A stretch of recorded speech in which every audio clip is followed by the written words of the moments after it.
Hey, good morning, guys. It is March 8th, and the passage today is from Galatians 2:20. It's a passage that most of us are probably familiar with, and it is, I am crucified with Christ. And then it goes on, therefore I no longer live, but Christ now lives within me. And it's funny, we rattle off those verses, and a lot of times we just fail to really hear them and ponder them. And so Chambers is dealing with this idea of what it means to be crucified with Christ. What are we giving up? What are we taking hold of? What does it mean to take up our cross or to be crucified with Him? And about halfway down this first paragraph is really, he gets to the point pretty quickly. What our Lord wants us to present to Him is not goodness, nor endeavor, but real solid sin. That is all He can take from us.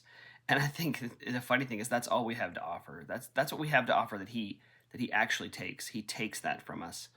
And then Chambers goes on, and obviously which I can't remember which passage it is that says, "He who knew no sin became sin, so that we might become the righteousness of God." And that's a crazy profound passage for me. He who knew no sin became sin so that we could become righteousness.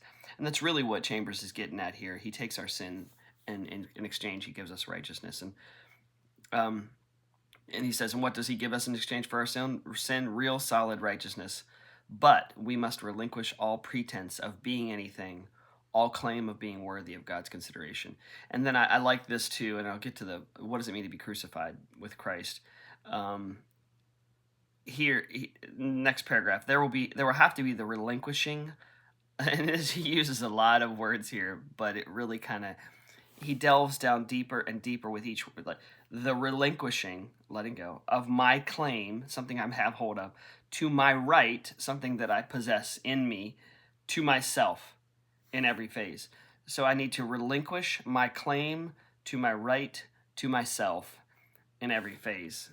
Am I willing to relinquish my hold, excuse me, on all I possess, my hold on my affections, on everything, and be identified with the death of Jesus Christ? And here's where the rubber meets the road too with I am crucified with Christ. We say it, it rolls off our tongue, we memorize it, we repeat it, we reference it, and then we rarely think about what it actually means. The crucifixion of Jesus was this laying down in a way that none of us can really fathom. But Jesus laid down every right He had. He didn't really even speak in His own defense when He came before Pilate.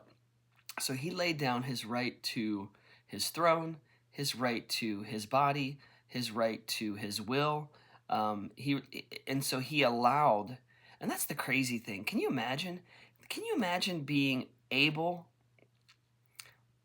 even if you weren't the creator of the universe and had all power in your hands, being able to overpower your accuser and your persecutor? If you were able to overpower them, and you instead chose at every turn, with every whip, every lash of the whip, with every punch in the face, with every pluck of your beard, with every face spitting at you, you laid down your right to do anything in return.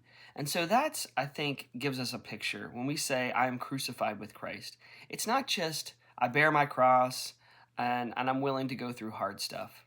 What I mean, I'm truly willing, when I say I'm crucified with Christ, to lay down my right to myself, my right to my own decisions, my own will, anything that would be self-serving at all, and say, no, instead I will do the will of the one who sent me. And so that is a tough challenge. And I would say to you guys, don't be discouraged in the days that you feel like you haven't quite grasped that, because I'm 50 and I haven't quite grasped that.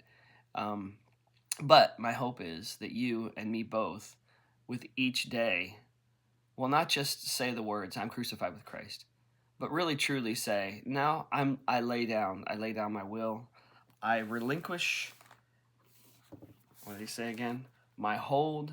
No, I relinquish my claim to my right to myself in every phase. So let's do it together, guys. Let's learn to be crucified with Christ. Have a great day.